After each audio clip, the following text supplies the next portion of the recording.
নিকটবর্তী ফেরেশতাদের নিয়ে এখন আমাদের আলোচনা করছে।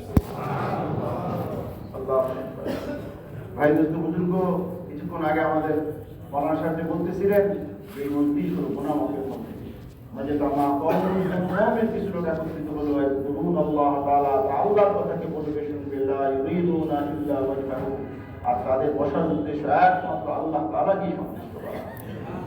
বলেন ইল্লা ইউনাদি মুনাদিন মিনাস সামা, অবশ্যই আসমান থেকে এক ফেরেশতা এসে এই কথা ঘোষণা করতে থাকবে আনকুম মাগফুরুল লাকুম, হে আল্লাহর বান্দারা তোমরা এই অবস্থায় তোমাদের জায়গা থেকে দণ্ডায়মান হও যে তোমাদের গুনাহ সমূহ মাফ করে দেওয়া হবে।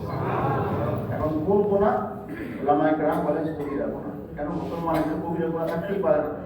আমাদের উস্তাদ যখন এই হাদিস পড়িয়েছিলেন তিনি বলেছিলেন না, মজমার থেকে যদি কোনো ব্যক্তি কবিরা গুনার জন্য তওবা করে, কারণ কবিরা গুনাহ তওবা ছাড়া ক্ষমা হয় না। মজমার থেকে যদি কবিরা গুনার জন্য সে তওবা করে, আল্লাহ তাআলা কবিরা সগীরা দুই প্রকারের গুনাহ থেকে পবিত্র করে ফেলেন। তখন বুদ্দিদাত সাইয়্যাতুকুম হাসানাত, যেখানে গুনাহ মাফ হয়ে গেছে, ফাঁকা হয়ে গেছে, ডিলিট করে দেওয়া হয়েছে, ওই ফাঁকা জায়গাকে আল্লাহ তাআলা নেকের দ্বারা পূরণ করেন। আলহামদুলিল্লাহ। ভাই বুজুর্গ ওসমান ইলিয়াস সাহেব রাহমাতুল্লাহ আলাইহি বলতেন যে আমি যদি এই দাওয়াতের কাজের কোনো নাম দিতাম তার নাম হতো তাহরিক ঈমান, ঈমানি মেহনত, ঈমানি মেহনত। আমাদের এই দাওয়াতের মৌলিক যে উদ্দেশ্য, সেই উদ্দেশ্য হলো ঈমানকে মজবুত করা। সাহাবায়ে কেরাম রাদিয়াল্লাহু আজমাইনের মতো হাস্তিদেরকে রাসূল সাল্লাল্লাহু আলাইহি ওয়াসাল্লাম বলেছেন জাদ্দিদুল ঈমান, আমাদের ঈমানকে মজবুত করা। সাহাবীরা জিজ্ঞেস করেন কিলা রাসূলুল্লাহ কাইফা নুজাদ্দিদু ঈমানানা, আমাদের ঈমান কিভাবে বাড়াবো? রাসূল বলেন ক্বালা আকসিরু মিন কওলি লা ইলাহা ইল্লাল্লাহ, তুমি লা ইলাহা ইল্লাল্লাহ বেশি বেশি বলো। সারা কোরআনকে যদি একটা কথাই নিয়ে আসা হয়, সেই একটা কথা হলো লা ইলাহা ইল্লাল্লাহ। আল্লাহ কি হয়? আল্লাহ কি হয়? আল্লাহ ছাড়া সমস্ত মখলুক, আল্লাহ তাআলার হুকুম ছাড়া তারা কিছুই করতে পারে, কিছু করার পারে না। আল্লাহু আকবার কাবীরা। মানুষ যখন আল্লাহর বরত্বের কথা যত বেশি বলবে, আল্লাহর বরত্বের ইকিন তার দিলের মধ্যে থাকবে। আজকে আমরা মাখলুকের কথা বেশি বলতেছি, মাখলুকের আলোচনা, মাখলুকের আলোচনা। আল্লাহু আকবার। আমার একদিনের কথা মনে আছে, কোনো এক নির্বাচনের আগে একটা মসজিদে বড় হুজুর রহমাতুল্লাহ আলাইহি একটা রুমের পাশে যাচ্ছিলেন, আমিও সেই রুমে ছিলাম। সেখানে আমাদের বর্তমান মুরব্বীরা ছিলেন। সেখানে কে ক্ষমতায় আসবে এই নিয়ে কথা, শেখ হাসিনা না খালেদা জিয়া, এমন ধমকাইলেন তোমাদের মুখ থেকে কেন মুখলুকের আলোচনা? মুখলুকের আলোচনা আমাদের দিলে কেন আসবে? আমাদের দিলেই সবসময়ের জন্য খালেকের আলোচনা, আল্লাহর আলোচনা, আল্লাহর বরকতের কথা। তাই জলিল কদর নবী মুসা আলাইহিস সালাম আল্লাহর কাছে বলেছেন, রব্বুল ইজ্জত আপনি তো রাজ্জাক, এই ব্যাপারে আমার কোনো সন্দেহ নাই, কিন্তু আপনার রাজ্জাকিয়াতের উপর যেন আমার ঈমান প্রগাঢ় হয়ে যায়, আমি চিন্তা করি। আল্লাহ তাআলা বলেন তোমার ওই যে দূরে যে পাথর দেখছো, ফাজরিক বিআসাকাল হাজার আমা মিন দাব্বাতিন ফিল আরদি ইল্লা আলাল্লাহি রিজকুহা, এই আয়াতের তাফসীরের মধ্যে আল্লামা ইবনে কাসির রাহমাতুল্লাহ আলাইহি ঘটনা লিখেছেন যে ওই পাথরকে বাড়ি মারো তোমার লাঠি। স্বাভাবিকভাবে লাঠিতে পাথর বাড়ি মারলে কি ভাঙে? লাঠি ভাঙে। কিন্তু সেই লাঠির কুদরতি লাঠি, লাঠিটা কিন্তু এখনো আছে। কোথায়? আপনার ইসের মিউজিয়ামে, তুরস্কের মিউজিয়ামে, তুরস্কের আঙ্কারা মিউজিয়ামে সেটা আছে। কিন্তু সেই লাঠি হযরত মুসা আলাইহিস সালামের কাছে আসলে সেটা মজুদা হয়, বুঝলেন? আল্লাহু আকবার কাবীরা। ফাজরিব বিআসাকাল হাজার, এ মুসা বিশাল পাথরকে বাড়ি মারলেন, পাথর শিকড় হয়ে গেল। তার ভিতর থেকে আরেকটা পাথর বের হলো। আল্লাহ পাক আবার বললেন ফাজরিব বিআসাকাল হাজার, মুসা তুমি দ্বিতীয় পাথরকে বাড়ি মারো। তিনি দ্বিতীয় পাথরকে বাড়ি মারলেন, দ্বিতীয় পাথর দ্বিখণ্ডিত হয়ে সেখান থেকে তৃতীয় আরেকটা পাথর বের হলো। আল্লাহ পাক আবার বললেন ফাজরিব বিআসাকাল হাজার, মুসা তুমি তৃতীয় পাথরকে বাড়ি মারো। তৃতীয় পাথর দ্বিখণ্ডিত হয়ে যাওয়ার পর মাঝখানে ফাঁকা জায়গা, ওই ফাঁকা জায়গায় কিছু পোকা, আর প্রত্যেকটা পোকার মুখে একটা করে ঘাস। ওই পোকা হলো ঘাস খায়, তার রিজিক হলো ঘাস। মুসা হয়রান হয়ে গেলেন, রব্বুল ইজ্জত আপনি কেমন খেলানো হলো যা, তিন পাথরের ভিতরে কিছু পোকা যাদের রিজিক হলো কি ঘাস, সেই ঘাসকে সেখানে পৌঁছাইতেছেন। আল্লাহ তাআলা বলে যে মুসা আপনি এতে অবাক হয়ে গেলেন, তুমি একটা পোকাকে হাতে নাও, হাতে নিয়ে কানের কাছে নিয়ে শোনো যে পোকা কি বলতেছে। আল্লাহ আল্লাহ নবীরা মুখলুকের আওয়াজ বুঝতেন। রাসূল সাল্লাল্লাহু আলাইহি ওয়াসাল্লামের কাছে একদিন এসে এক হরিণ আসছে, চোখ দিয়ে পানি বেরোতেছে। এলান করেছিলেন যে ভাই এই হরিণের বাচ্চাকে কে দোষ। এক সাহাবী বললেন যে ভাই দেখতেছি কোনো মেঘের বাকিটা ধরে কিনা, আমি নিয়ে এসেছি। বলছে যে ও কাঁদতেছে দেখো বাচ্চার জন্য, ও রোলান ভরে গেছে দুধে, তো আসবে দুধ খাই আবার বাচ্চা তোমার কাছে চলে আসবে, প্রতিদিন আসলে খাওয়ার ব্যবস্থা করে। একদিন বাঘ আসছে, সাহাবীরা ভয় পেয়ে গেছে। রাসূল বললেন যে ভয় পায় না, এটা সমস্ত বাঘের সর্দার, সে আমার কাছে আসছে একটা প্রস্তাব নিয়ে যে মুসলমান তখন মদিনা থেকে ইহুদিদেরকে জ্বালাতন করে দেওয়া হয়েছে, বহিষ্কার করে দেওয়া হয়েছে, শুধু মুসলমান। ওই মুসলমানদের মধ্যে যখন আদল ইনসাফ চলে আসছে, আল্লাহ তাআলা ওদের মধ্যে আদল ইনসাফ দিয়ে দিয়েছে। ওমর ইবনে আব্দুল আজিজ রাহমাতুল্লাহি আলাইহি যেদিন মারা গেলেন, সেদিন এক বুড়িমা আসছে নদীর পাড়ে, আসে তার একটা ছাগল নদীর পাড়ে পানি খাইতেছে। ছাগলটাকে একটা বাঘ এসে ধরে নিয়ে গেল। তখন দুনিয়া থেকে মনে ওমর ইবনে আব্দুল আজিজ দুনিয়া থেকে চলে গেছে। রাষ্ট্রযন্ত্র যারা চালায় তাদের মধ্যে আদল ইনসাফ যদি আসে, সেই আদল ইনসাফ একটা মখলুকের মধ্যে চলে আসে। বলে সেই প্রস্তাব নিয়ে আসছে যে মুসলমানদের মধ্যে আদল ইনসাফ চলে আসছে, আমরা তাদের কোনো পশু দেবো না, বরং আমরা পাহারা দেবো। কিন্তু আমাদের তো পেট আছে, ছোট জানোয়ার, সেটা একটা বকরি হোক অথবা একটা দুম্বা হোক, মানে বড় জানোয়ারের মধ্যে যখন মুড আছে এরকম দরকার নেই, এটা ছোট একটা জানোয়ার যেতে আমরা বাতিল করে খাবো, অল্প এখানে আসবো। সাহাবীরা রাজি হলেন না, রাসূল সাল্লাল্লাহু আলাইহি ওয়াসাল্লাম ফায়সালা করে দিলেন যে ঠিক আছে, ওরা সুযোগ পাইলে ধরে নিয়ে যাবে আর তোমরা তোমাদেরটাকে খাবার। তো মুসা আলাইহিস সালাতু ওয়াস সালাম কানের কাছে নিয়ে শুনতেছে, ওই পোকাটা তার জবানে বলতেছে সুবহান মান ইয়ারানি, আমি ওই জাতের প্রশংসা করতেছি যিনি আমাকে সব সময় দেখতেছে। ওয়া ইয়াসমাউ কালামি, আমি ওই জাতের প্রশংসা করতেছি যিনি আমার সমস্ত কথাকে শুনতেছে। ওয়া ইয়ারিফু মাকানি, আমি ওই জাতের প্রশংসা করতেছি আমি যে 3 পাথরের ভিতরে একটা অন্ধকারময় স্থানে আছি, এই সম্পর্কে তুমি পরিপূর্ণ অবগত, পরিপূর্ণভাবে তিনি জানেন। ওয়ালা ইয়ানসানি, আর ওই জাতের প্রশংসা করতেছি যিনি আমাকে কখনো ভুলে না। নাও নারা ভাই দুস্থ বুজুর্গ, আল্লাহ বলছে ওয়া ইন তাউদ্দু নি'মাতাল্লাহি লা তুহসুহা, বান্দা তুমি যদি আমার নিয়ামতকে গণনা করো গণনা করে শেষ করতে পারবে না। এত নিয়ামতের মধ্যে তোমাকে আছে, কত নিয়ামতের মধ্যে, এত নিয়ামত। রাসূল পাক সাল্লাল্লাহু আলাইহি ওয়াসাল্লাম সাহাবীদের নিয়ে যাচ্ছে, দেখে যে একটা লোকের 2 হাত নাই, 2 পা নাই, চোখ নাই, 2 চোখ নাই, কান নাই, বয়রা, সমস্ত শরীরের মধ্যে ঠাক ঠাক ঠাক এরকম কি হয়ে গেছে, খাওয়া হয়ে গেছে। সাহাবীকে বলেন যে কি করে শুকর গুজার হবে, শুকর আল্লাহ শুকরিয়া করবে, কি শুকরিয়া করবে, হাত নাই, পা নাই, অন্ধ, বোবা, কি শুকরিয়া করবে? না, সে শুকরিয়া করবে, মানে এখনো সে ঠিকভাবে খাইতে পারে আর ঠিকভাবে তার পায়খানা পেশাব করে। বাদশাহ জাহাঙ্গীর আকবর দ্য গ্রেটের ছেলে, আকবর দ্য গ্রেট হুজুর সানি রহমতুল্লাহ আলাইহিকে 22 বছর জেলে রেখেছে। হুজুর সানি রহমতুল্লাহ আলাইহির সাহেবজাদা আসছে ওনার কাছে দাওয়াত দেওয়ার জন্য। তখন হুজুর সানি রহমতুল্লাহ আলাইহির যে মেহনত অনেক ছড়াই গেছে। তখন মন্ত্রীরাও পর্যন্ত প্রধানমন্ত্রী ওই মেহনতের সাথে জড়িয়ে গেছে। বাদশাহ বলতেছে যে আমার এত বড় রাজত্ব, এক পাশে হিন্দুকুশ পর্বত আর এক পাশে বঙ্গোপসাগর, মানে হিমালয় পর্বত একদিকে আর একদিকে বঙ্গোপসাগর, ওইদিকে আফগানিস্তান আর ওইদিকে মিয়ানমার। আর তাকাব্বুর ইনদাল মুতাকাব্বির তাওয়াজু, একজন অহংকারীর কাছে অহংকার দেখানোটা বিনয়। এই উসুলের উপরে বলছে তোরে, উনি বলতেছেন সাহায্যতা বলতেছে তোরে রাজত্ব আমাদের সাথে সাহায্য কম না, মানে কি বলে মৌলবী, অ্যারেস্ট করো। বাপরা আমার বাপ অ্যারেস্ট করে রাখছিল, অ্যারেস্ট করছে, বাদশার পেশাব বন্ধ হয়ে গেছে। পেশাব বন্ধ হইতে হইতে একদম মারা যাওয়ার অবস্থা। তো প্রধানমন্ত্রী এসে বলতেছে হুজুর এই বড় দল আসছে, হুজুর বলতে আমার ডাইকে নিয়ে এসো, সবার সামনে সবার সঙ্গে সামনে বলতে হুজুর আপনি পেশাব জারি করার জন্য দোয়া করেন। না এমনি এমনি হবে না, তোমার রাজত্বের অর্ধেক লিখে দিয়ে হবে, লিখে দিচ্ছে আল্লাহ বাদশার পেশাব জারি করে দাও। পেশাব শেষ হওয়ার পর রক্ত করা শুরু করেছে।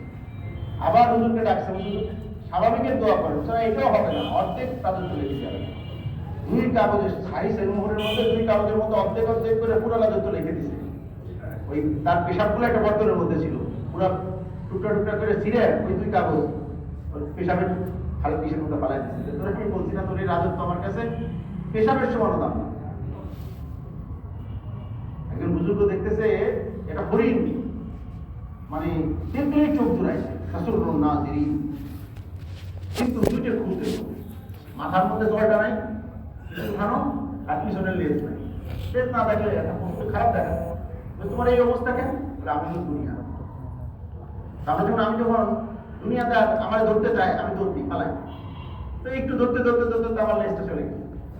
আর আল্লাহ ওয়ালাদের কাছে আল্লাহ তাআলা বলতেছেন যারা আখিরাতকে তাদের উদ্দেশ্য বানাবে, আখিরাতকে আলোচনা করে হাদিসের মধ্যে আল্লাহ তাআলা বলতেছেন যারা আখিরাতকে তাদের উদ্দেশ্য বানাবে, লক্ষ্যবস্তু বানাবে, আতাতিদ দুনিয়া ওয়া হিয়া রাগিবা, দুনিয়া খাত আলুদা হোক, দুনিয়া নাক ফেসটাইতে ফেসটাইতে তার কাছে বলছে এদের লাচ্ছি খাইতে খাইতে খাইতে খাইতে খাইতে খাইতে আমার মাথার দিক জলটা উঠে গেছে।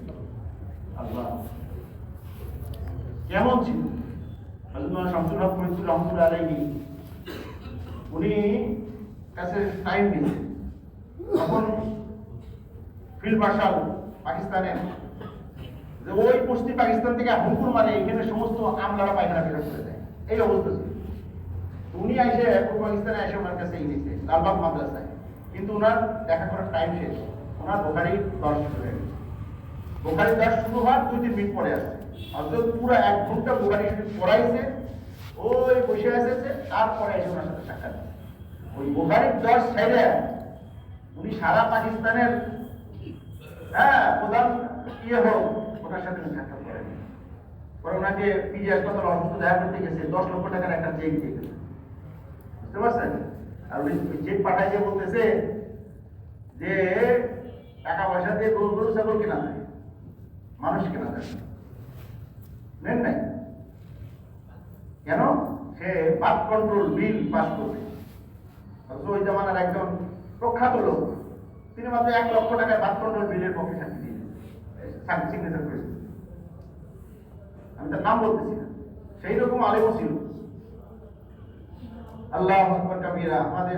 আমাদের যখন একসাথে লাগাচ্ছিলাম তখন মাওলানা আবুল ফাত্তাহ সাহেব রহমাতুল্লাহ বলতেন যে আমরা যখন লালবাগ পড়তাম তখন লালবাগের থেকে হুজুরের ঘোড়ার গাড়ি ছিল, তুমি ঘোড়া গাড়িতে আসতেন না, যেহেতু ছাত্ররা আমরা হেঁটে আসতাম কাছে, হুজুর আমাদের সাথে কিসে আসতেন? হেঁটে হেঁটে আসতেন, লালবাগ থেকে হেঁটে হেঁটে আসতেন। এবং যখন কাকরাইলে যাইতেন মাগরিবের ঘর উনি থাকলেন। 64 সালের ইজতেমা হইল আমার কোনো স্যার দাদা মরহুম সাহেব রহমতুল্লাহ আলাইহি যে বিদ্যুৎ স্যার রহমতুল্লাহ আলাইহির এই যে বিছানা, আর ডান পাশে শামসুল হক ফরিদপুর রহমতুল্লাহ বিছানা, আর বাম পাশে আমার বিছানা। ওনার স্যার যে একদিন খান দিচ্ছেন বলছেন শহরডাঙ্গা মাদ্রাসা। এই কাজটা ছিল সবসময়ের জন্য ওলামায়ে কেরামের সাথে। একদিন প্রফেসর সাহেব রহমতুল্লাহ আলাইহি আসছেন, নিজামুদ্দিন হযরত ইসলাম তো হোল করে কান দিচ্ছেন, আমার মনে হচ্ছে এই কাজটা মনে হয় নষ্ট হয়ে যাবে কেন? ওলামায়ে কেরাম করতেছেন। আর এক একজন আলেমকে এই কাজের সাথে জোড়ানোর জন্য কেমন ফিকির করছিলেন স্যার রহমতুল্লাহ আলাইহি। মুফতি কেফায়েতুল্লাহ সাহেব রহমতুল্লাহ আলাইহি তখন হিন্দুস্তানের সবচেয়ে বড় মুফতি ছিলেন।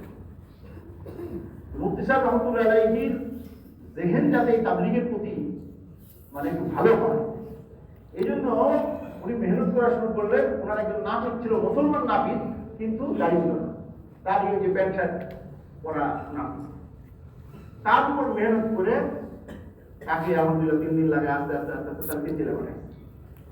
এদিকে 3 চিল্লা ওনার তো অনেক 3 চিল্লার আগে তো ওনার জরুরত, অনেকদিন পরে যখন গেছে 4 মাস সময় লাগে গেছে, কি করে তখন দেখে যায় এর মুখে দাড়ি, মাথায় টুপি, সুন্নতি লেবাস, দেখি একটা কই গেছিলাম বলে এসে আলহামদুলিল্লাহ মেহনতে তার দিকে 4 মাস সময় লেগে আসছে। এই ওনার দিলে বসে ধারণা হচ্ছে আরে তাহলে তো কাজটা ভালো। শুধুমাত্র ওনার তেলের ইনকিশাফের জন্য কি করছেন? হযরত ইসলাম রহমতুল্লাহ আলাইহি নাবিদের বাড়ি ঠিক করে দিয়েছেন। ওনার কেফায়েতুল্লাহ সাহেব রহমতুল্লাহ আলাইহিকে দিতে পারে ওনার বাড়িতে, সেই রকম অবস্থা হযরত ইসলাম তো টাকা দিয়ে সেই ঘর সুন্দর করে দিতেন। তার বলছে তুমি বলবা হুজুর আমার বাড়িতে ইয়ে করেন, চলে নির্দিষ্ট ফেফাতুল্লাহ সাহেব রহমতুল্লাহ আলাইহি যে টাইম দিয়েছেন সেই টাইমকে ঠিক করে ইসলাম রহমতুল্লাহ বাড়ি পাশে ইস্তেমা রাখছে। হযরত আমার বাড়ি পাশে করে ইস্তেমা চলো দেখতে ইস্তেমা দেখে ইস্তেমার কাজ দেখে उन्हीं इलियास रहमतुल्लाह के डायके बोलते मौला इलियास तुम ये काम करते रहो, तमाम सवालात के जवाब मैं दूंगा, তুমি এই কাজ করতে থাকো, যত এই ব্যাপারে যত প্রশ্ন আছে সমস্ত প্রশ্নের জবাব আমি কেটে দেবো। সুবহানাল্লাহ। আল্লাহ আমাদের একসময় খুলনায় যখন জিম্মাদার ছিলেন উনি কি নাম বললেন না আব্দুল ইসলাম রহমতুল্লাহ তো সারা বাংলাদেশের জিম্মাদার ছিলেন আবু খায়ের সাহেব। উনি প্রথম চিল্লা দিচ্ছেন, এরপরে দ্বিতীয় চিল্লে ওনাকে আমির বানায়। উনি তখন যুবক, তখন ইলিয়াস রহমতুল্লাহ ইন্তেকাল করেছে ইস্টার রহমতুল্লাহ জিম্মাদার। তখন বাংলাদেশে তখন চিল্লা হয় নাই, তখন হয় নিজামুদ্দিনের চিল্লা দেওয়া লাগতো অথবা আপনার প্রাইভেটের চিল্লা দেওয়া লাগতো। বাংলাদেশে তখন চিল্লার সিস্টেম হয়নি। উনি খুলনা থেকে জামাত নিয়ে গেছেন দিল্লি স্টেশনে, যখন নামছে দেখে জায়গায় পানি পড়া ছোটখাটো লোক আসে বলতে তুই कहाँ से आए? बोले बांग्लादेश से आए। कहाँ जाएंगे? निजामुद्दीन जाएंगे। বুঝতে পারছেন? মাদ্রাস में বলে সবচেয়ে বড় যে গাড়ি বলে বড় গাড়িটা আমার, তা আমার গাড়িটা নজর দিয়েছেন নিয়ে আমাদেরকে বলে আমি রাহাবার করতে নিয়ে গেছি। বলে আমি যাওয়ার পর আপনারা বলতেছে যে আমরা যাওয়ার পরে ইউসুফ রহমতুল্লাহ থেকে শুরু করি সমস্ত মুরব্বী অস্থির হয়ে গেছে ওই হযরতের ভেতর পর্যন্ত, যে হযরত আমার বেরিংটা নিছে। আমি তো বুঝতেছি কি লোকটাকে নিশ্চয়ই বড় কোনো হাসি হবে। আমি এক লোককে বিয়ান দিয়ে জিজ্ঞেস করলাম ভাই কোন হয় লোকটাকে? आप इसको पहचानते नहीं, हिंदुस्तान के सबसे बड़ा मुफ्ती के फैसला है। बुजुर्ग आज के हजरत इलियास রহমতুল্লাহ কত বড় আলেম ছিলেন, ওনার ছেলে হযরত ইউসুফ রহমতুল্লাহ কত বড় আলেম ছিলেন। উনি এই যে হায়াতুল সাহাবা আমরা যেটা তালিম করা এটা কিন্তু ওনার সফরে হালাত লিখছেন, কিতাবাতে ছিল। ওলামায়ে কেরাম বুঝে দিন কত বড় আলেম, প্রত্যেকটা হাদিসের সাথে সনদ সহ সমস্ত ইউসুফ রহমতুল্লাহ কথা বলছেন। আমানিউল আহবার লিখছেন, আমাদের হানাফি মাযহাবের মূল যে হাদিসের কিতাব সেটা তাহাবি শরীফ। তাহাবি শরীফের ব্যাখ্যা গ্রন্থ আরবিতে লিখছেন উনি, তার নাম আমানিউল আহবার। ওনার মুরব্বী ছিলেন হযরত জাকারিয়া রহমতুল্লাহ আলাইহি। জাকারিয়া রহমতুল্লাহ আলাইহি ওটা যখন কাফিয়া পড়েন, হযরত ইউসুফ রহমতুল্লাহ কাফিয়া পড়েন, আর তৃতীয় হযরত যখন ইনামুল হাসান সাহেব রহমতুল্লাহ দুইজন একসাথে পড়তেন, হামজা বলছিলেন। কাফিয়া পড়েন, ওনাদেরকে একদিন বললেন যে তোমরা জুমার নামাজের সময় পোশাক পরে আসো, জুমার নামাজের কাছে ডাক সবাইকে ডাকছে বিয়ে দিয়ে হবে। উনি ওনার দুই মেয়ের সাথে, এক মেয়ের সাথে হযরত মাওলানা ইউসুফ রহমতুল্লাহ বিয়ে দিলেন, আর এক মেয়ের সাথে হযরত মাওলানা ইনামুল হাসান সাহেব রহমতুল্লাহ সাথে বিয়ে দিলেন। ওরা তখন পুরা মাওলানা অর্ধেক মাওলানা হয়েছে। আর হযরত মাওলানা জাকারিয়া রহমতুল্লাহ কে ছিলেন? আল্লাহু আকবার কবিরা, যার ছাত্র হযরত শামসুল হক ফরিদপুর রহমতুল্লাহ আলাইহি, যার ছাত্র হাফিজুর রহমতুল্লাহ আলাইহি, যার ছাত্র হযরত প্রিন্সিপাল রহমতুল্লাহ, যার ছাত্র খতিব আযম সিদ্দিক আহমদ সাহেব রহমতুল্লাহ আলাইহি, বাংলাদেশের সমস্ত বড় বড় আলেম হযরত প্রাপ্ত। তিনি হলেন জাকারিয়া রহমতুল্লাহ আলাইহি। জাকারিয়া রহমতুল্লাহ আলাইহির জামানায় জাকারিয়া রহমতুল্লাহির জামানায় জাকারিয়া রহমতুল্লাহ শুধু ভারতবর্ষের বড় আলেম ছিলেন না, উনার জামানায় উনি সারা বিশ্বের সবচেয়ে বড় আলেম ছিলেন। আরেকবার আজম বলতেছে সবচেয়ে উনি একটা কিতাব লিখছেন, উনি শেষ 18 বছর পড়াইছেন। ভাই আজকে জানার দরকার, আজকে কিছু বিয়াদব উনার কিতাবের উপর টুকে ভুল করে, বিয়াদব ছাড়াই কোনোদিন হতে পারে না। হযরত মাওলানা ইনামুল হাসান সাহেব রহমতুল্লাহ আলাইহি ছিলেন জীবন্ত ডিকশনারি বলা হচ্ছে, জীবন্ত ডিকশনারি। হযরত এত বড় আলেম ছিলেন কে? হযরত জাকির রহমতুল্লাহ আলাইহি অনেক রেফারেন্স দিয়ে হযরত কোথায় কোথায় तो डॉक्टर मौलवी ये नाम यहाँ पर आओ, ये हदीस कहाँ का पढ़ रहा है, ये नाम এদিকে এসে বলো যে হাদিসটা কোথায় কোথায় আছে। তিনি বলতেন যে বুখারী শরীফের দ্বিতীয় খণ্ডের 8 পৃষ্ঠায় আছে, আবু দাউদ শরীফের অমুক জায়গায় আছে, ইবনে মাজার 8 পৃষ্ঠায় আছে, এলাউস সিনানের 8 পৃষ্ঠায় আছে। এইরকম সমস্ত হাদিসের কিতাবের কোন কোন পৃষ্ঠায় কোন নম্বর হাদিস, সেই হাদিস সহ এনামুল হাসান বলে দিতেন। এলো মাওলানা এনামুল হাসান। হযরত ইউসুফ রহমতুল্লাহ আলাইহি ইন্তেকালের পরে ইনামুল হাসান সাহেব রহমতুল্লাহ এত বড় হাসি, কথা বলতেন না। আমরা মনে করতাম যে উনি কিছু আল্লাহু আকবার কত বড় হাসি ছিলেন। কত বড় আলেম ছিলেন, কত বড় আলেম ছিলেন। জাকির রহমতুল্লাহ একটা কিতাব, অধিকাংশ কিতাব হলো আলেম। উনি 18 বছর মসজিদ নববীর পাশে বসে এবং উনার হালকায় দাঁড়িয়ে সবচেয়ে বেশি ছাত্র হইল, সবচেয়ে বেশি ছাত্র হইল। উনি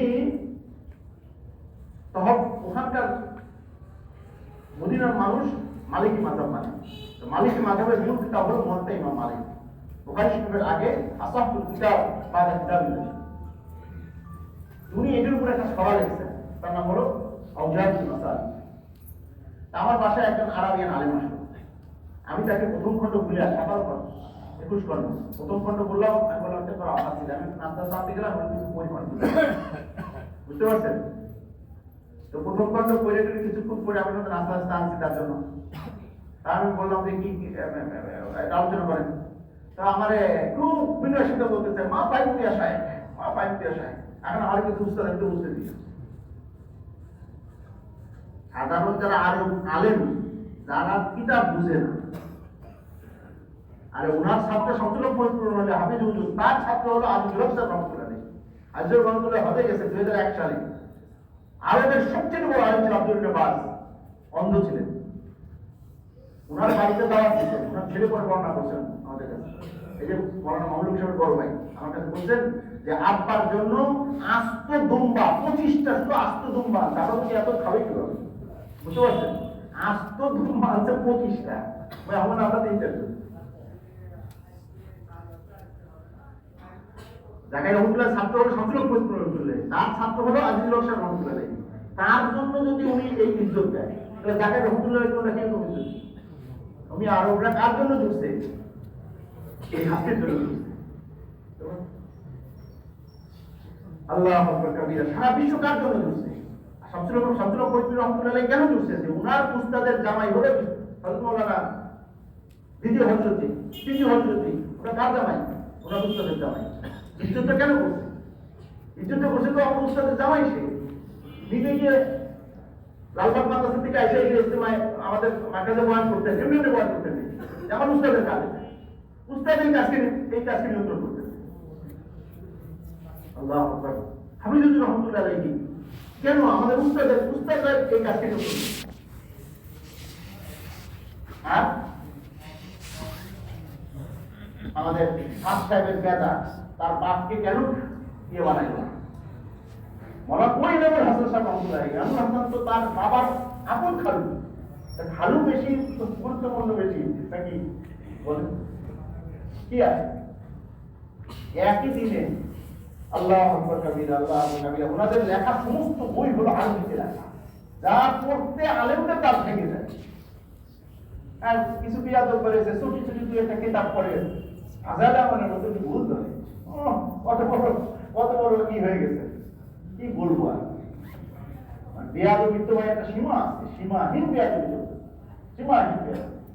আর বেয়াদব মাহরুম গাছ ফাঁস দেওয়া ভাই দোস্ত বুজুর্গ, এই বেয়াদবি সে কোনো নমুনায় শুরু করেছিল, কিন্তু তাদেরকে আল্লাহ তাআলা ধ্বংস করে দিয়েছেন, ধ্বংস করে দিয়েছেন। প্রথম বেয়াদবি শুরু করছে এক ইহুদি শয়তান, তার নাম ছিল আব্দুল্লাহ ইবনে সাবাহ। সে রাসূল সাল্লাল্লাহু আলাইহি ওয়াসাল্লামের জামানায় তাওরাত কিতাব ধরে কসম দিয়েছে, আমি ইসলামের মধ্যে ঢুকে ইসলামকে ধ্বংস করে দেব। সে রাসূল সাল্লাল্লাহু আলাইহি ওয়াসাল্লাম কিছু করতে পারে না, আবু বকর রাদিয়াল্লাহু আনহু কিছু করতে পারে না, ওমর ফারুক রাদিয়াল্লাহু আনহু করতে পারে না, উসমান রাদিয়াল্লাহু আনহু প্রথম খলিফা কিছু করতে পারে না। ষষ্ঠ বছরে এসে মদিনায় এসে কিছু লোককে পাইল, যার সাথে হযরত ওসমান ইবনে আফফানের সম্পর্ক আছে, এরকম লোকদের সাথে সাথী করে দিল এবং তাদের মধ্যে এলান করে দিল যে আমি যদি মুসলমান হই, হাজারে হাজার ইহুদি খ্রিস্টান মুসলমান হবে, কিন্তু শর্ত হলো আমি ওসমান ইবনে আফফানের কাছে মুসলমান। ওসমান ইবনে আফফান রাদিয়াল্লাহু আনহু কাছে কথা বলতে হলো সয়দের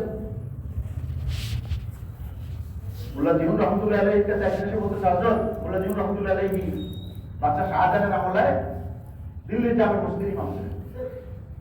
মুল্লা জীবন রহমতুল্লাহ আলাইহি কত বড় হাসি ছিলেন, আল্লাহু আকবার। এক একজনের কথা বললে আজীব আজীব সব ঘটনা। মুল্লা জীবন রহমতুল্লাহ আলাইহি এরকম ফতোয়া এর সামনে অনেকে দেখেন একটু কত বড় আলেম, কিন্তু ওনার সামনে একটু হযরত আপনার স্ত্রী তো মারা গেছে, কাকা একজন খানে খানে বলতে হুজুর আপনার স্ত্রী যদি বিধবা হয়ে যায় আপনার মরে যাওয়া লাগে, আমি তো জীবিত আছি, আপনার স্ত্রী মারা যায়, কারণ মুসলমান আবার মিথ্যা কথা বলতে পারে, এই ছিল তাদের হাল, এই ছিল হাল। কিন্তু এখানে আলেম তারা বুঝবেন, নুরুল আনোয়ার কিতাব লিখেছেন, উসুল ফিকহের একটা কিতাব নুরুল আনোয়ার, যা পড়তে আলেমদেরই কষ্ট হয়।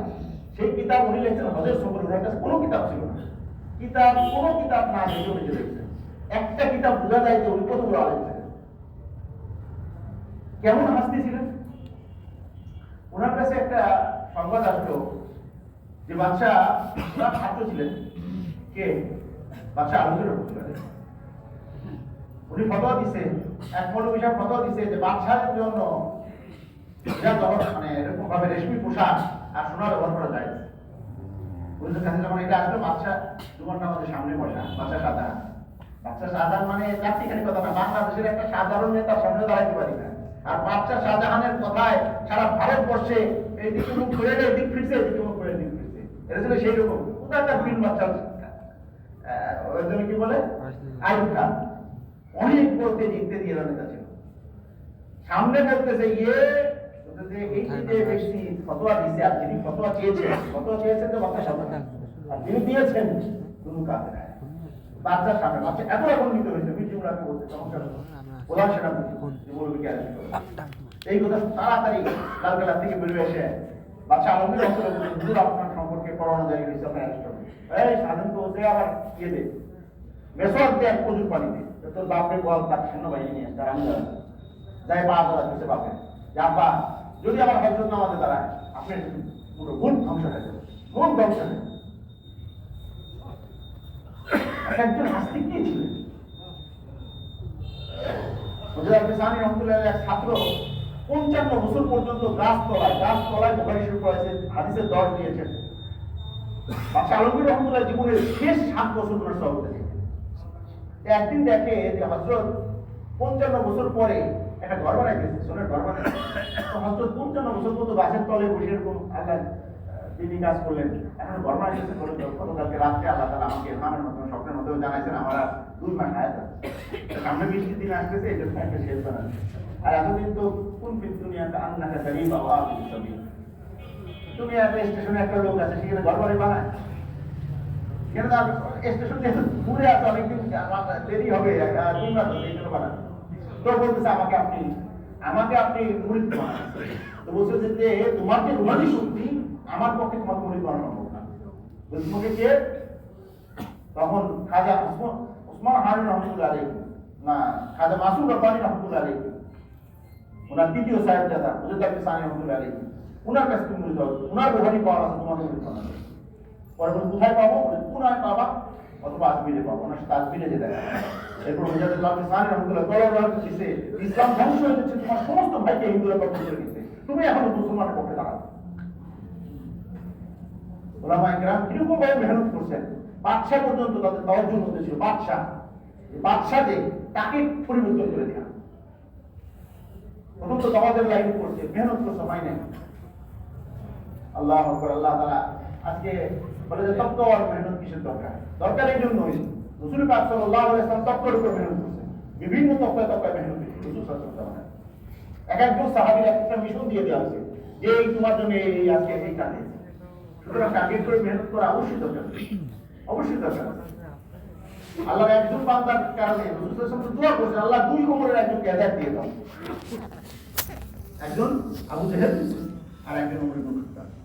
আল্লাহ তাআলা ওমর ইবনে খাত্তাবের শানে দোয়াকে কবুল করেছেন, কারণ ওমর ইবনে খাত্তাব ছিল আবু বলা, আর ওই আবু জাহেল ছিল বেয়াদব হওয়ার কারণে তার নসিবে কি হয়নি, হেদায়েত।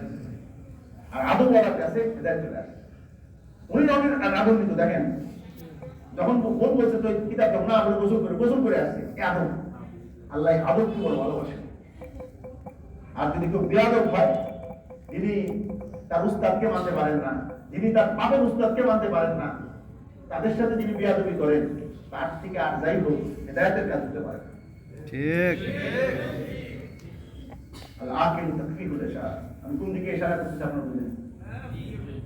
ভাই বুজুর্গ, দাওয়াত ও তাবলীগের এই মেহনতটা হলো কামেল মুমিন বানানোর মেহনত। আল্লাহ বলতেছে ইয়া আইয়ুহাল্লাযীনা আমানু তাকুল্লাহ, হে আমার মুমিন বান্দারা তোমরা মুত্তাকি হও, কামেল মুমিন হও। কিভাবে হবে? ওয়াকুলু কাওলান সাদীদা, সত্য কথার দাওয়াত দাও, সত্য কথার দাওয়াত দাও। আস্তাকুল হাদিস কিতাবুল্লাহ, দুনিয়ার মধ্যে সবচেয়ে বেশি সত্য কথা হলো আল্লাহর কোরআন। কোরআন অনুযায়ী দাওয়াত দিতে হবে, কোরআনের বাইরে দাওয়াত দিতে চলবে না। আমি প্রথম ম্যাট্রিক পরীক্ষাতে তাবলীগ জামাতে গেলাম প্যান্ট শার্ট করে, তখন আমি কিছু জানি জীবনে প্রথম তাবলীগ গেছি 3 দিনে। আমাদের একবার বুজুর্গ আলেম বহুদেশ সফর করছেন, মনসুর রহমান সাহেব আমাদের সাথে জামাতে ছিলেন। তা আমার মনে আছে মুদ্রা কালেন, আমি তো জানি না কিছু। তাই বললাম হুজুর কি বলতে হবে? উনি যে কথা বললেন, পরে যে দেখলাম এটা কোরআনের একটা আয়াত, ভাই আল্লাহর হুকুম পালন করা, তুমি এই কথা দাওয়াত দিবা, আল্লাহর হুকুম পালন করা, জনাব মুহাম্মদ রাসূলুল্লাহ সাল্লাল্লাহু আলাইহি ওয়াসাল্লামের তরিকায় চলা, দুনিয়াও কামিয়াবি আখিরাতেও কামিয়াবি। মাইয়ুতিল্লাহ ওয়া রাসূলহু ফাকাদ ফাযা ফাওজান আযীমা। দেখেন এই কথা মানুষ যখন বারে বলতে থাকে আল্লাহর হুকুম পালন করার মধ্যে কামিয়াবি, সর্বপ্রথম আল্লাহ তাআলা আল্লাহর হুকুম পালন করা তার জন্য সহজ করে দেন, আসান করে দেন। সে যখন বারে বলতে থাকে জনাব মুহাম্মদ রাসূলুল্লাহ সাল্লাল্লাহু আলাইহি ওয়াসাল্লামের তরিকার মধ্যে শান্তি আর কামিয়াবি, তো আল্লাহ তাআলা সর্বপ্রথম তাকে রাসূল পাক সাল্লাল্লাহু আলাইহি ওয়াসাল্লামের সুন্নাত পালন করাকে সহজ করে দেন, আসান করে দেন। সহজ না। আমি এই সুন্নতের লেবাস করে গোল পাঞ্জাবি এটা পরে গেছি বাড়ি, আমার আব্বাও সংসদ সদস্য নড়ালি। আব্বা বলতেছে বাবা নামাজ পড়ো, রোজা রাখো, তোমার হুজুর দরকার নেই। আমি এই মান তামাসসাকা বিসুন্নতিন ফাসাবি উম্মতি ফালাহু আজরুন মিয়াতি শহীদ, এই হাদিসের মাফহুম বললাম। তখন আপনি জানেন হাদিসের মাফহুম বললাম, আমরা একটা হাদিস শুনছি এই তাবলীগে যে এই সুন্নত, এই ক্ষেত্রে আমাদের জামানা যে একটা সুন্নতকে আঁকড়ায় ধরবে তাকে আল্লাহ 100 শহীদের সুন্নত হবে। আজকে বুয়েটের টিচার সুন্নতি লেবাস পড়া, আজকে বুয়েটের টিচার, ডুয়েটের টিচার, কি বলেন ইউনিভার্সিটির টিচার, মেডিকেল কলেজের টিচাররা আজকে সুন্নতি লেবাস পরে এমনি না। বহুত বড় এক মেহনত, বহুত বড় এক মেহনত। তুমি লেসন বললে আজ থেকে উসুল নিছেন। দাওয়াতের 4টা কাজ, নবীর কাজ 4টা। কয়টা কাজ? 1 নম্বর আল্লাহ বলেন ওয়াল্লাযী বা'আসা ফিল উম্মিয়িনা রাসূলাম মিনহুম ইয়াতলু আলাইহিম আয়াতিহি। নবীর 1 নম্বর কাজ হলো তিলাওয়াতে কোরআনের মাধ্যমে মানুষকে আল্লাহর দিকে আহ্বান করা, আল্লাহর দিকে দাওয়াত করা। তাহলে দাওয়াতের উসুল হলো তিলাওয়াতে কোরআন। এখন আমরা যারা তিলাওয়াত জানি না, বলে তিলাওয়াত তারা জানে, যারা ওরা অর্থ বুঝে, মাফহুম বুঝে, তাদের কাছে মাফহুম শুনে তারপর দাওয়াত দিতে হবে। কথা আল্লাহ বলছে অপূর্ণ কওলান সাদীদা, সত্য কথার দাওয়াত। আর সবচেয়ে বড় সত্য কথা হলো কোরআন। দাওয়াত দিতে হবে কোরআন অনুযায়ী। আমরা অ্যাডিশনাল সিক্রেটারি বিলাল সাহেব আছেন, যে জামাত সাহেব জামাত বিলাল সাহেব এক টিএফএস তা বলতেছে, ওনার আরেকজন অ্যাডিশনাল সেক্রেটারি বলতেছে যে স্যার আমাদের সাথেও তো আলেমরা আছে। আর উনি বলতেছেন ওলামায়ে কেরামের পক্ষের একজন অ্যাডিশনাল সেক্রেটারি বলতেছে ভাই আমরা আলেমদের সাথে আছি, আমরা আলেমদের সাথে আছি। আপনি বলতেছেন আমাদের সাথেও আলেমরা আছে। কি বলেন? এমন আলেম আসো মানুষকে ছুরি ঢুকাই দিতেছে, সেটা নিয়ন্ত্রণ করতে পারে। অথচ আফ্রিকা আমরা দেখেছি, আমি নিজে দেখেছি যে ছাতির গায়ে এরকম গরম সালুন তরকারি পড়ে গেছে, আর সে তার গা পুড়ে গেছে, আর সে ওর কাছে মাপ চাচ্ছে। কি সৌভাগ্য, কি সৌভাগ্য জামাতকে কি বানায় না। আল্লাহ আমাদের সঠিক বুঝদান করে, আল্লাহ তাদেরকে হেদায়েত নসিব করে। ভাই দোস্ত বুজুর্গ, এই মেহনত কি মেহনত ছিল। এক কর্নেল সাহেব তার রিটায়ারমেন্টের পরে তার কিছু টাকা তার ছেলে মেয়ে 1,20,000 টাকা সে ব্রিটিশ আমলে 30,000 টাকা দিয়েছে দারুল দাউদ মাদ্রাসায়, 30,000 টাকা দিয়েছে সাহারনপুর মাদ্রাসায়। তখন সাহারনপুর মাদ্রাসার প্রিন্সিপাল ছিলেন হযরত জাকির হোসেন রহমাতুল্লাহ আলাইহি। আর 30,000 টাকা দিয়েছে জমিয়তুল উলামায়ে হিন্দ, আর 30,000 টাকা নিজামুদ্দিন। নিজামুদ্দিনের টাকা ইউসুফ রহমাতুল্লাহ তখন জিম্মাদার নিচ্ছেন। উনি আসছেন, টেলিগ্রাম পাঠাইছেন জাকির রহমাতুল্লাহের কাছে যে আপনার আমি আসবো। তা আসার সাথে ওই জামানার 30,000 টাকা মানে বোঝেন, ওই জামানার 30,000 টাকা দিয়ে রাজশাহী শহরের অধিকাংশ কিনে বেড়াচ্ছে। সেই জামানার 30,000 টাকা আল্লাহ। সেই সময় উনি দিচ্ছেন ওনার জন্য, উনি বাড়ি থেকে বাড়ির লোকের মধ্যে খাবার নিয়ে ওনাকে গাড়ি পাঠা দিচ্ছে, আসছে, বলছে হয়তো আমি আপনাকে খাইতে আসিনি, আপনার জামাই কেন আমার টাকা দিচ্ছে না, আমি আপনি এসে দিতে পারবো বলে আমি 9 তারিখে যাবো, আপনি ওই দিন খাইতে। উনি হবে মুরব্বী, কার মুরব্বী? হযরতের মুরব্বী, ওনার শ্বশুর। উনি বহু অনুরোধ করছেন। তখন মার্কাজে রোজার মাস ছিল, ইফতারিতে ডুমুর খাওয়াচ্ছে, ডুমুর করতেছিলেন, ডুমুর ফল সেদ্ধ করে খাচ্ছে, সেই দিতে তাই চাকরিতে বহু কষ্ট হচ্ছে, 30,000 টাকা পেলে অনেক উপকার হচ্ছে। কিন্তু হযরত আলী ওনাকে বলেন তোমার আমলকে নিজে সুন্দর করা, আমার টাকা দরকার। ভোগ আর বিলাসকে কিভাবে ওনার ওবায়দুল আকসার রহমতুল্লাহ আলাইহি দিল্লিতে যে বাসাটা থাকতেন দাদা, ওরা অনেকগুলো ছেলে মেয়ে ছিল, ছোট্ট একটা টিনের ঘর, গরম পড়লে কিরকম দুঃসহ গরম, ছোট্ট ছোট ছোট কামরা করে এক একটা ছোট বাচ্চাদের একটা ছেলের জন্য একটা ঘর। আর আমাদের ঘরে সুইমিং পুল আলামারি লাগবে। আমাদের ধ্বংস কিভাবে, বরবাদি কিভাবে হয়েছে? আমিরে জামাতের বাড়ি যদি সুইমিং পুল না হয় তাহলে প্রেস্টিজ থাকে? আল্লাহ আমাদেরকে বুঝতাম ওই সমস্ত আকাবেরদের অনুসরণ করার তৌফিক দান করেন। কি ছিলেন না বলতে যে আজকে তো মাশাআল্লাহ ওলামায়ে কেরামের জন্য খানার ব্যবস্থা আছে, অনেক সাথীদের জন্য বিদেশে আমাদের খানার ব্যবস্থা ছিল, একসময় তো সেরকম অবস্থা ছিল না। কাকলের মুরব্বীরা বলছেন, মাওলানা আবুল বাদশা সাহেব রহমতুল্লাহ বলেন, আমাদের সামনে ঘটনা শুনেছিলেন যে আমি তো ছিলাম ইমাম, উনি তখন সাতচিল্লা ছিল, সাতচিল্লাতে ইমাম হইলেন কাকরাইলের। বলে যে তখন যুব সাহেব তখন তরকাতুল আলী আমরা তো পড়ালেখা করতেন, তো উনি বলতেছেন যে মুরব্বীরা তো যাইতো না, আমি রাত্রেবেলা এসব নামাজের পর যাইতাম, যাই মুখটা ঢাইকে নিয়ে ওই যে কর্মীলতা এসব নিয়ে আসতাম, নিয়ে আগুনে পুরাইতাম, লবণ কেনার পয়সা ছিল না, এইটা খাইতাম, এইটা খাইতাম। কি কুরবানি আর ত্যাগ! আল্লাহু আকবার কাবীরা। আমি ইন্দোনেশিয়ায় গেছি, ইন্দোনেশিয়ায় এক সাথী নিয়ে গেছি, ইউসুফ রহমতুল্লাহ এসে প্রথম যে জামাত এসে যে বাড়িটা থাকছে, একজন লোকের বাড়ি, তার গোল ঘর, নিচে কি থাকে, গরু টরু সব থাকে, মহিষ থাকে, আর উপরে একটা মাছা, ওই মাছার মধ্যে সাথে খড় টর রাখে, ওই মাছা খালি করে দিচ্ছে, ওই মাথার মধ্যে জামাতে থাকছে। এখন তা আলিশান কত কিছু হয়েছে, কত সাথী হয়েছে। ইন্দোনেশিয়ার দুইজন আলেমের সাথে পরিচয় হয়ে হযরত জাকির রহমতুল্লাহ কি জিনিস বুঝে আসছে। দুইজন আলেম, তার মধ্যে একজন নাম হলো শাইখ মুখলেসুর, মাকলান নামক একটা শহর, সেই মার্কাজের সাথে ওনার একটা মাদ্রাসা, পুরুষ মাদ্রাসা, 2200 ছাত্র। সবাই বলছে আমরা শুনছি যে তাওয়াক্কুলের মাদ্রাসা, বলেন আল্লাহর পক্ষ থেকে আসছে, খাবে না পেলে না খাবে, এই মাদ্রাসা এটা শুনছি, কেউ দেখিনি। আলহামদুলিল্লাহ সেই মাদ্রাসা দেখা যাচ্ছে 2200 ছাত্র। আপনারা জানেন ওটা তো 15,000 দ্বীপ, তার মধ্যে 8,000 লোক থাকে। এমন এমন দ্বীপ, যেই দ্বীপের দিকে ওদের 15 দিন লাগে আসতে স্টিমার। যেমন আমার কাছে কি হয়েছে, 7 ঘন্টা শুধু প্লেনে লাগবে, জাকার্তার থেকে প্লেনে লাগবে কোথায়, 7 ঘন্টা শুধু প্লেনে লাগবে। চিন্তা করেছে কত দূর। আল্লাহু আকবার। দেশের এক প্রান্তে এই পাশে মালয়েশিয়া এসেছে, আর এক প্রান্তে অস্ট্রেলিয়া। তো এই শাইখ মুখলেসুর সাহেবের অবস্থা হলো এই, উনি যখন মদিনা ইউনিভার্সিটি পড়তেন, মদিনা ইউনিভার্সিটিতে মাস্টার্স পাস করা ছাত্র, অনার্স পাস করা পাবেন, মাস্টার্স পাস করা ছাত্র খুবই কম। মাস্টার্সে উনি মাস্টার্স পাস হয়েছেন। কেমন করে নিল? ওনাকে মদিনা ইউনিভার্সিটির শিক্ষক রাখার জন্য বলা হয়েছে, তাকে নেই। কেন? এই সহবত। তাই জাকাত রহমতুল্লাহ আলাইহির সহবতে উনি কি করতেন, মুআদ্দিন মালিক করতেন। আল্লাহ তাআলা কেমন রং দিয়েছেন।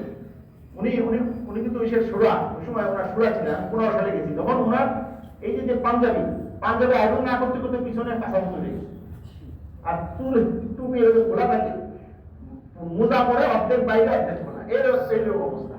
কিন্তু সে মদিনা ইউনিভার্সিটির একসময় কি ছিল, ফার্স্ট বয় ছিল। অনার্সে ফার্স্ট ক্লাস পাওয়া যায়, কিন্তু মাস্টার্সে ফার্স্ট ক্লাস পাস হয়, মাস্টার মদিনা এবং জামিয়া যায়। ওদের মাস্টার্সের কোর্স বড়, ওরা আগে বাংলাদেশে একটা পিএইচডি লেভেলের ওখানে পড়ালেখা করে।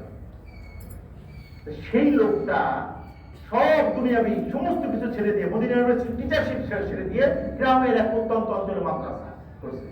2200 ছাত্র মাদ্রাসার তরতিব হলো 8 মাস সবক হয়, আর 4 মাস তারা আলাদা। আমরা তাশকিল করছি 52টা জামাত শুধুমাত্র বিদেশের জন্য। ওই জামাতের আলেমদের কারণে শুনেছি, তারা এক এলাকায় গেছে, ওই ইন্দোনেশিয়ার এক এলাকা আছে, এমন এলাকা আছে যে এলাকা মানুষ খেকো। আমি ঢাকার মসজিদের খতিব ছিলাম, সেই মসজিদে জামাত গেছে, ওই এলাকায় তাদেরকে ধরে নিয়ে গেছে, সাথে নিয়ে ওদের সর্দারের কাছে গেছে, যাই বলছে যে গুড পিপুল, এরা খুব ভালো লাগে, এদেরকে আমরা খাবো না, ওই সাদা চামড়া লাল চামড়া যেগুলো হেলাতে না, বুঝতে পারছেন? ওই এলাকায় এই জামাত গেছে, আমরা যে জামাত কিসের করছে, মাকলান মাদ্রাসার ছাত্ররা সেই জামাতে গেছে। আলহামদুলিল্লাহ তারা বলছে যে আমরা এক চিল্লার মধ্যে 100 পরিবারকে মুসলমান বানায় আসছি, তাদের জন্য মসজিদ বানায় আসছি, আরো জামাত বানানো দরকার। কিভাবে মেহনত চলছে? এটা তো শাইখ মুখলেসুর, ওনার আরেক ছাত্র সুরাবাইয়া, ওদের দ্বিতীয় রাজধানী, আমাদের দ্বিতীয় রাজধানী চিটাগং, দ্বিতীয় রাজধানী সুরাবাইয়া। সুরাবাইয়া এক মাদ্রাসা, সেখানে 10,000 ছাত্র। অন্য সমস্ত বড় বড় আলেমদের কাছে গেছি, তারা সব কনফার্ম করে। আর এই মাদ্রাসায় যান, দাঁড়িয়ে আছে, টুপি আছে, সুন্নতি লেবাস আছে, মাদ্রাসায় ঢুকতেছে 8 বছর। আমাদের দেশে বাংলাদেশের মুসলমান যেরকম তাও রাজি, শুধু থেকে সাফি করে, আমরা থেকে আগামী করি, ওরা থেকে সাফি করে একটু, আর বাকি একই আমাদের কমই মাদ্রাসা দেখতে হবে।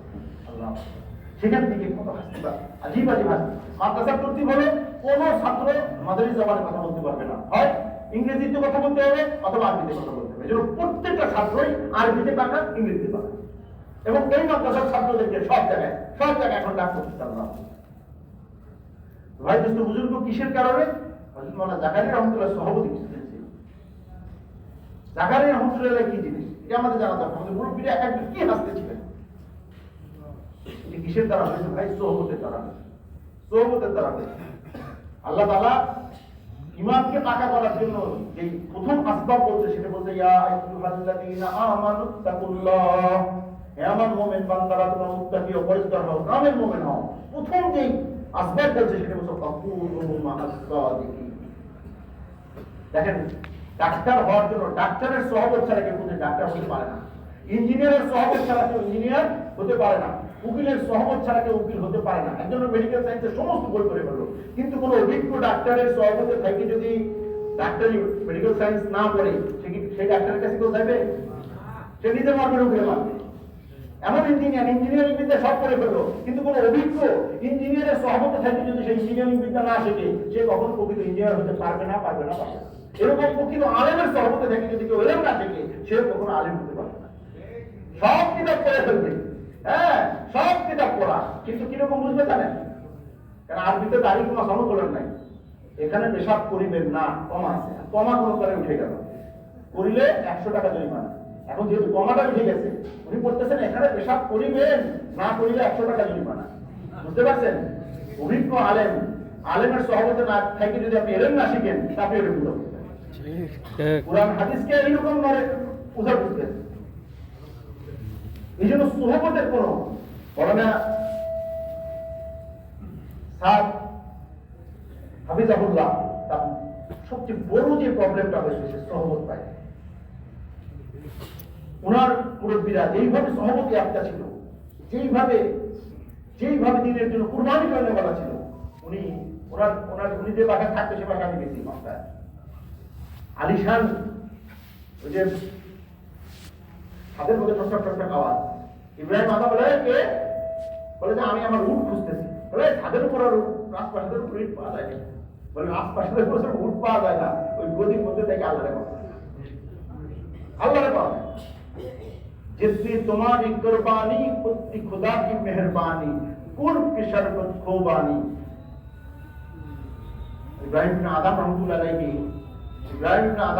अलैहि अल्लाह আকবার কবীরা কি বড় হাসি ছিলেন, কত বড় হাসি ছিলেন। উনি যখন সবকিছু ছেড়ে দিয়ে আসলেন, উনি দাদা নদীর পাড়ের উপর শুইতেই করতেছে, কাপড় সেলাই করে। এটা তো সুন্নত, কাপড়ে তালি দেওয়াটা সুন্নত। তো ওনার মন্ত্রী বলতেছেন, ওজির আজম বলতেছেন, হযরত কি পাইলেন? বাচ্চাই ছেড়ে দিন, এত বড় বাচ্চাই ছেড়ে দিন। বাচ্চাই থেকেও তো ইসলামের কাজ করা যায়। বলে দেখতে পেলাম, বলে দেখতে পেলে শুনে কি? শুই ফেলা দিয়েছে, হাজার মাস শোনার শুনে। আল্লাহ আকবার কবীরা, কি হাসিল তার। বলে যে কখন আমি আল্লাহকে পাইছি? বলে একদিন শীতের দিন কোনোভাবে আমি আর পারতেছি না, আমি একটা মসজিদে আসতে, মসজিদে এলান করে দিয়েছি যে মসজিদে বেড়ে যাবে। তো মসজিদের এক কোনায় কোনো জিনিস ছিল, কোনো কিছু ছিল, মধ্যে লোক আছে, কিন্তু ওনাকে যে খাদেন সে ছিল বড় শক্তিশালী, সে মনে করছে চোর। ওনার কোনো কথা শোন নাই, উনাকে ঘুষাইছে। ঘুষে আগের জমানো তো মসজিদ ছিল অনেক ঘুষা, কিন্তু ঠেলে মেরে ফেলছে। বলছে ওই প্রত্যেকটা ঘুষা মারছে আর আল্লাহর আমার মাঝখানে দরজা খুলতে আখের যখন আমাকে ধাক্কে মেরে ফেলা দিচ্ছে, এক একটা ধাপ পারি আল্লাহর সাথে আমার সম্পর্ক লাস্ট কিসে যে আমি জ্ঞান হারিয়ে গেছি। বলতে সেই সময় আমার আর আল্লাহর মাঝে কোনো দিন নাই পড়তা। মারতে 25 জন যুবক হয়রান হয়ে গেছে, 25 জন যুবক। খালুদ বলতেছে, আরে এত পিটাইলাম, এরপরে এত যাই এরকম ভাবে লবণ পানি মরিচ দিয়ে এরকম ভাবে গায়ের মধ্যে ঢেলে দিচ্ছে, গা তো রক্তাক্ত হয়ে গেছে। বলে বেলাল, তোকে আমি বলছি তুই যদি ইসলাম ছেড়ে দিস তোকে আমি আজাদ করে দেবো। তুই যদি বাজারে যাস তোকে সবাই বলে কেন ওমাই উঠে ফলপেট গোলাম, সম্মান পাস কিনা? তোর এত কিছু তুই ইসলাম ছাড়ছিস না কেন? আমাকে অজ্ঞান করে ফেললাম। তখন আমার সাথে আমার আল্লাহ পারতো, কোনো রকমের কোনো পর্দা ছিল না। আল্লাহ রাব্বুল ইজ্জত আমাকে জিজ্ঞেস করছে বিলাল কেমন আছো?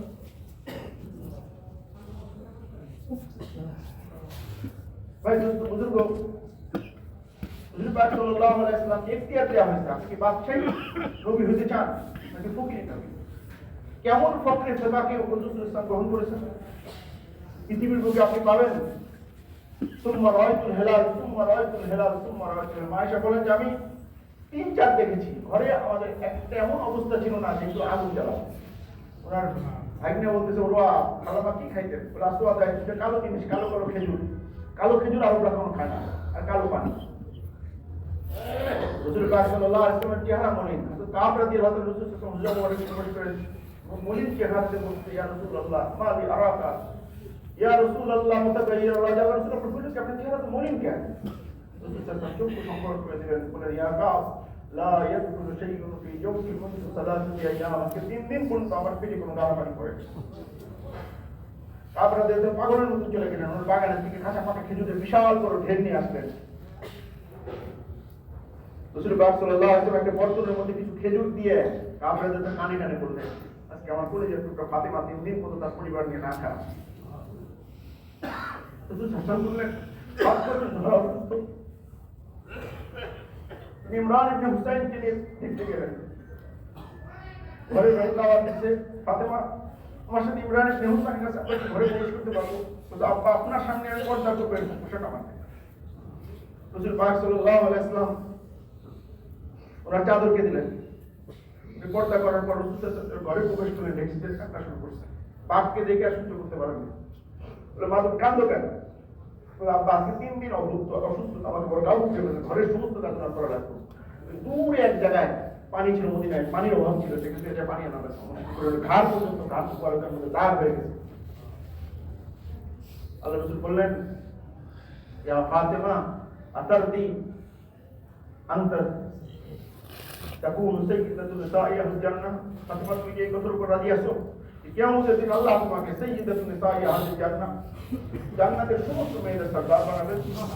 তিনি বললেন আনা রাজি ইয়া রাসূলুল্লাহ। রাসূল পাক সাল্লাল্লাহু আলাইহি ওয়াসাল্লামের কাছে ইব্রাহিম আসলেন সাদা বাদুর পোশাক, আর একজন আসলেন সালাম চট। তো বলছেন যে আপনি আজকে এই পোশাক পরতে বলছেন, আমি আঁকা না, আসমান আর জমিনের সমস্ত ফেরেশতা আজকে এই পোশাক পরে। কেন? বলতে আপনার দোস্ত আবু বকর আছে এই পোশাক। আবু বকর আবু বকরকে আল্লাহ সালাম জানিয়েছেন, ও জিজ্ঞেস করছেন সেটা আগের হালাত ফিরে চায় না, যে অবস্থায় রাসূল সাল্লাল্লাহু আলাইহি ওয়াসাল্লাম যখন আল্লাহ সালামের কথা বললেন আর বলে যে আপনি আগের অবস্থায় ফিরে চান কিনা, তিনি কাঁদতে বলতেছেন আল্লাহ রাজি ইয়া রাসূলুল্লাহ। তো ভাই বুজুর্গ, এই দিন দুনিয়ার মধ্যে চমকাইতে হার জামানায় কষ্ট এবং সাক্ষাতের মাধ্যমে, কোন দিন বিলাসের মাধ্যমে কিনা।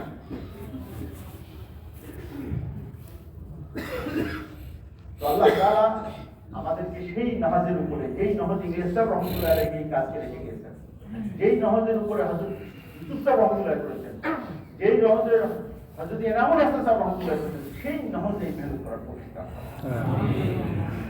এটা বানানো একটা পদ্ধতি। দেখেন রহমতুল্লাহ বই থেকে বাদ দিয়ে বুঝছেন না, কয়েকজন মৌলানা সাহেবের লেখা একটা বই, সেই বই নিজের নামে চালায়। এটা তো ধোঁকাবাজি।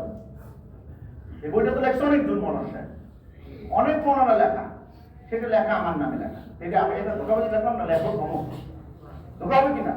সে ধোঁকার বই করে আর যাই করুক মানুষ চিন্তা হইতে পারে না।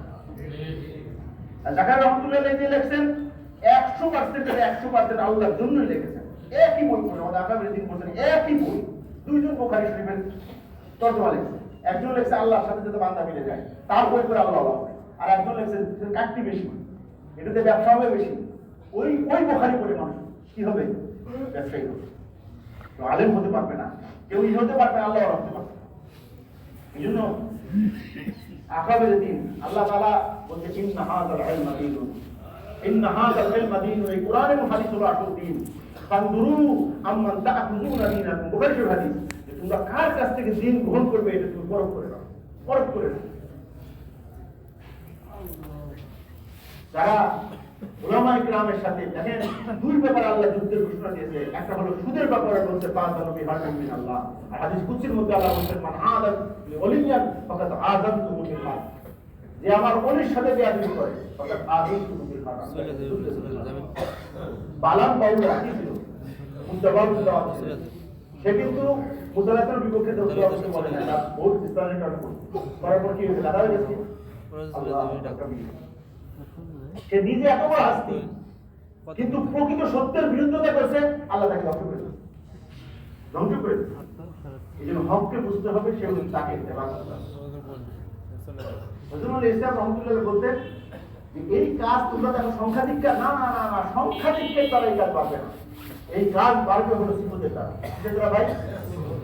আর এই কাজ পারবে, প্রথম কাজ পারবে হলো আল্লাহ তাআলার সাহায্যের দ্বারা। আর আল্লাহর সাহায্য আসা না আসা আমাদের সাথীদের সিফতের উপর নির্ভর করে। আল্লাহ বলতে ইন্নাল্লাহা মা'আস সাবিরিন, যারা সবরকারী হবে তাদের সাথে আল্লাহ সাহায্য।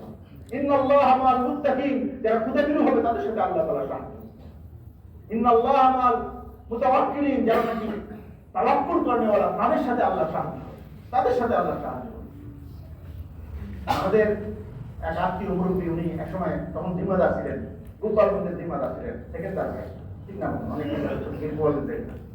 উনি বলেন যে আমি 70 সালের ইস্তেমায় গেলাম পাকিস্তানে, যে দিতে বাংলাদেশের যুদ্ধ শুরু হলো 19 মাস 8টা। তা বললো আমাদের খানার জিম্মাদারি, তখন রফিউদ্দিন সাহেব রহমতুল্লাহ আলাইহি উনি জিম্মাদার ছিলেন, আমরা বলে খাদেম, আমরা 30-40 জন। তো ফজরের নামাজের পরে ভাই ইউসুফ স্যার, ভাই আব্দুল ওয়াহাব সাহেব বয়ান করেন, বয়ানের পরে খানা, বুঝতে পারছেন? তখন অত ছাত্র ছিল না, 8,000 7,000 9,000 কোনো লোক, কিন্তু ওই দিন কোনো খাবার নেই। রফিউদ্দিন সাহেব রহমতুল্লাহর কাছে আসে বলে যে ভাই আল্লাহ আছে মানবো, উনি আল্লাহ জিকির করতে আল্লাহ আছে মানবো, আল্লাহ আছে মানবো। বলে আমরা তো, আমি তো করি, আমরা তো তখন যুবক, আমরা তো অত কিছু বুঝছি, নামাজ পড়ি চাচ্ছি, কিন্তু হচ্ছে তো না। আলহামদুলিল্লাহ ভাই আব্দুল সাহেবের বয়ানের ঠিক শেষ মাথায় এসে একটা খাবার, যেখানে রুটি ছিল, হালুয়া ছিল, বিভিন্ন ধরনের খাবার ছিল। ওই যে পরিমাণ স্বাধীন খাবার দরকার, সেই পরিমাণ খাবার আল্লাহ দিয়েছে। আমাদের উস্তাদ সাইদ পালনপুরি রহমতুল্লাহ আলাইহি বলেন যে আমাদের উস্তাদ ছিলেন, উনি বলতেছেন উনাদের উস্তাদ, আমাদের দাদা উস্তাদ দেওবন্দ মাদ্রাসার শেখুল হাদিস ছিলেন হযরত ইউসুফ বিন নুরি রহমতুল্লাহ আলাইহি। আর একজন ছিলেন দেওবন্দের শেখুল তাফসীর মুফতি তকি উসমানী দামাত বরকাতুহুর আব্বা মুফতি শফি সাহেব রহমতুল্লাহ আলাইহি। ওনারা আশাবাদী থানভী রহমতুল্লাহ খলিফা হওয়ার কারণে হিন্দুরা তাদের শিখে তাদের বাড়িতে দখল করে, এখন তাদের দখল। উনি হিজরত করে চলে গেছিলেন পাকিস্তান। তো পাকিস্তানে তখন নতুন শহর, আমাদের যখন উত্তরা নতুন শহর ঢাকায়, ওইরকম করাচিতে নতুন শহর নিউ টাউন, তখন কেবল বাড়ি টেলি ফেলতেছে, শহর তৈরি হচ্ছে। তো একটা গাছের নিচে ইউসুফ বিন রহমতুল্লাহ আলাইহি 6 জন ছেলে মেয়ে মাদ্রাসা শুরু করলেন। আর সেখানে আল্লাহ তাআলা পাকিস্তানের সবচেয়ে বড় মাদ্রাসা বানাইছে। আমাদের উস্তাদরা যখন করছেন, কারণ আজ থেকে 40 বছর আগে, 50 বছর আগে, তখনও দাওরা হাদিসের ছাত্রকে 30,000 টাকা, তখন বাংলাদেশের টাকা ডবল টাকা ছিল, দাম ছিল পাকিস্তান টাকা, 3,000 টাকা দাওরা ছাত্রদের ইফতার ছাত্র করে বেশি, বুঝতে পারছেন? এবং উনার জীবদ্দশায় কখনো জাকাত খরচার কোনো টাকা ওনার মাদ্রাসায় নেই, হাদিয়া ছাড়া কোনো টাকা মাদ্রাসায় নেই। তাওয়াক্কুলের কি দরজায় তারা ছিলেন, তাওয়াক্কুলের কিরকম দরজা ছিল? তাওয়াক্কুলের মাধ্যমে আল্লাহ তাআলা বলেন আমাইয়া তাওয়াক্কাল আলা আল্লাহ, যারা আল্লাহর প্রতি ভরসা করবে, আল্লাহ বলেন তাওয়াক্কুলু আমি তাদের জন্য ওয়ালাউ আনতুম তাওয়াক্কালুনা আলা আল্লাহ হাক্কা তাওয়াক্কুলি আমার উম্মতরা, আল্লাহকে যেরকম ভরসা করা দরকার আল্লাহর উপরে, তুমি যদি সেরকম ভরসা করতে পারতে, লারাকাতুম কামা ইয়ারসুকুত তাইর, আল্লাহ তাআলা তোমাদের ওইভাবে রিজিক দিতে, যেভাবে পক্ষী ফুলকে দিতে। দুনিয়ায় কোটি কোটি পাখি আছে, মানুষের সব ব্যবসা চাকরি আছে, ক্ষেত খামার আছে, কিন্তু প্রত্যেকটা পাখি এত খানা আসান সকালবেলা বাড়িতে করে খালি পেটে, বা তার উঠ বেচা না, বিকেলবেলা মাশাআল্লাহ পুরো পেটটা ভরা, ওর গলার মধ্যে এরকম বংশী থাকে, মানে চাল খেয়ে, ওই চালটা নরম হয়ে ওর বাচ্চার খাওয়ার প্রস্তুত হয়ে যায়, অত তাকে মুখে করে খাওয়া নিয়ে এত খানা আসান বা তার উঠ বেতন। আল্লাহ রাসূল সাল্লাল্লাহু আলাইহি ওয়াসাল্লাম বলতেছেন তোমরাও যদি তাওয়াক্কুল করার মতো তাওয়াক্কুল করো, আল্লাহ তোমাদের সাথে ওই মুআমালা করবে পক্ষী ফুলের সাথে করে।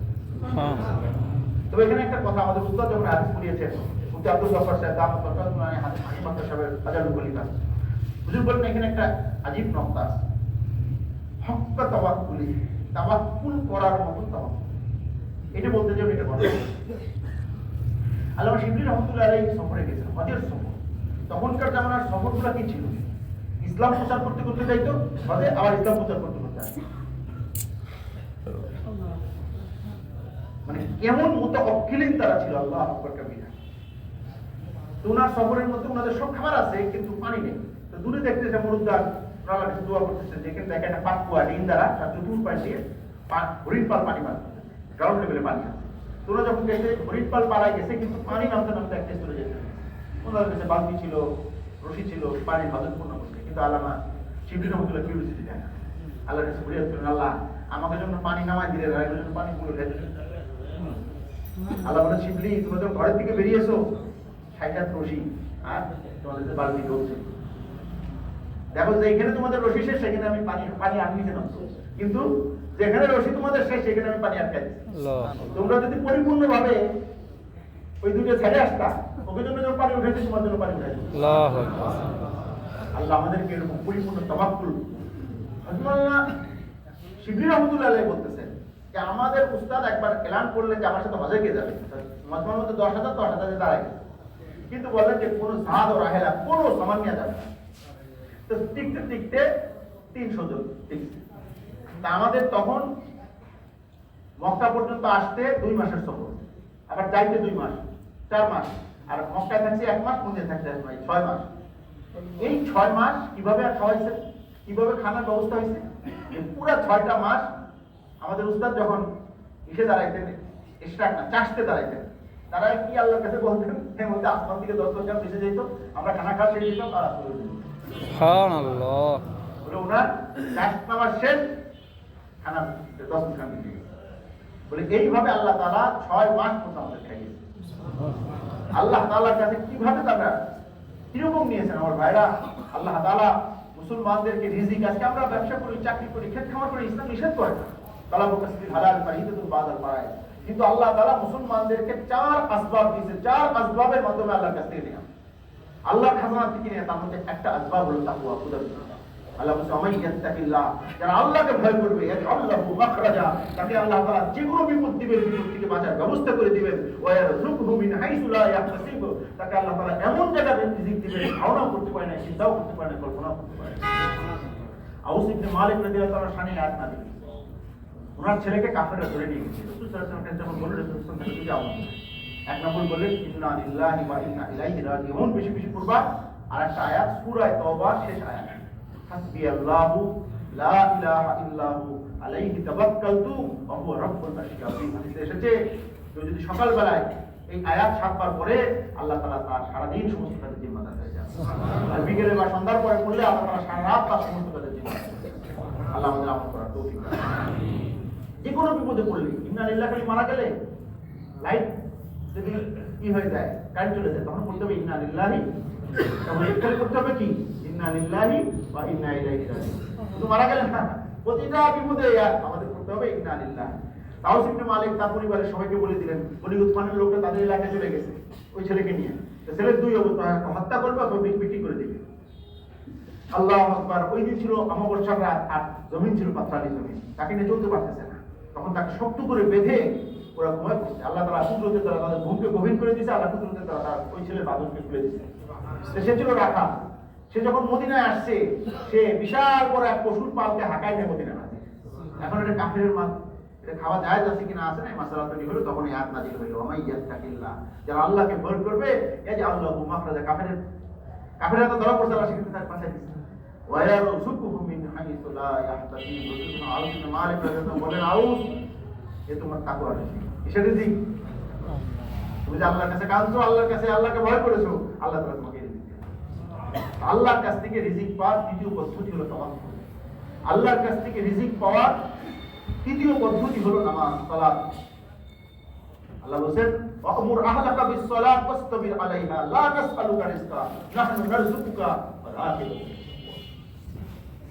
হে নবী, আপনি আপনার পরিবার পরিজনকে কি করেন? নামাজ পড়েন। ওয়াসতাবির আলাইহা, নিজের উপর মজবুত থাকেন।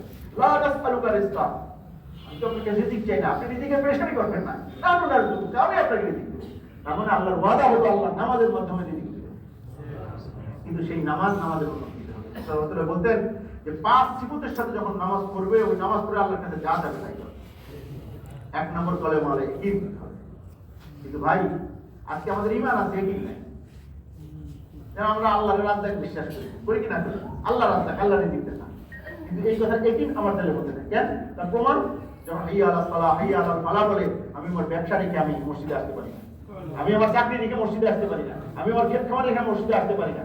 তার মানে মুখে আমি আল্লাহকে রাজ্জাক মানতেছি, কিন্তু দিলে বলতেছি আমার ব্যবসা আমার রাজ্জাক, আমার ক্ষেত আমার রাজ্জাক, আমার চাকরি আমার রাজ্জাক। কি বলেন? দিলের মধ্যে ইয়াকিন নাই। আল্লাহ তাআলা আমাদের ইয়াকিন ওয়ালা মুসলমান বানান। দ্বিতীয় হলো মাসাইল ওয়ালা ইয়াকিন। 2 রাকাত নামাজে 12,500 মাসালা।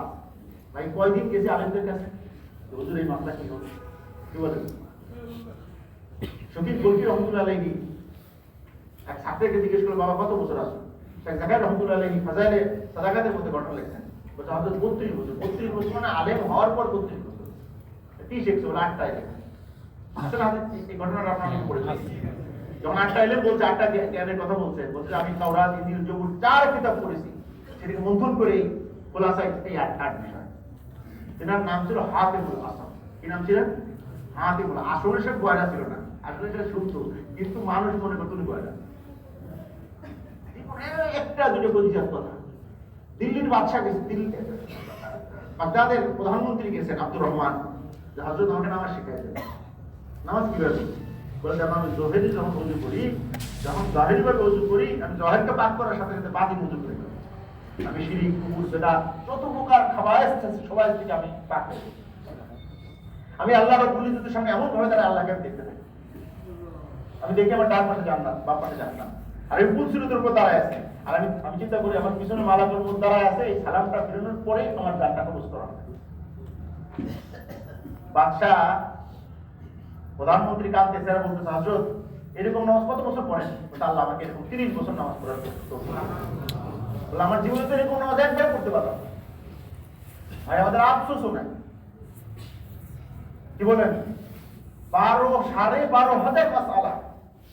কয়দিন গিয়েছি আমি দেওবন্দে বসতাম ওই সামনে, একদিন বসছি পিছনে, তো দেখি একটু দুর্গন্ধ, তো পিছনে দেখি একটা লোক পান খাচ্ছে, এরকম ইয়ে পড়া, গ্রাম্য কিশোর, মাথায় পাগড়ি পড়া, কাপড় চোপড় ময়লা। আমি বললাম আপ কাহা সে আয়ে, কোথা থেকে এসেছেন? বলে মাদ্রাস সে আয়া।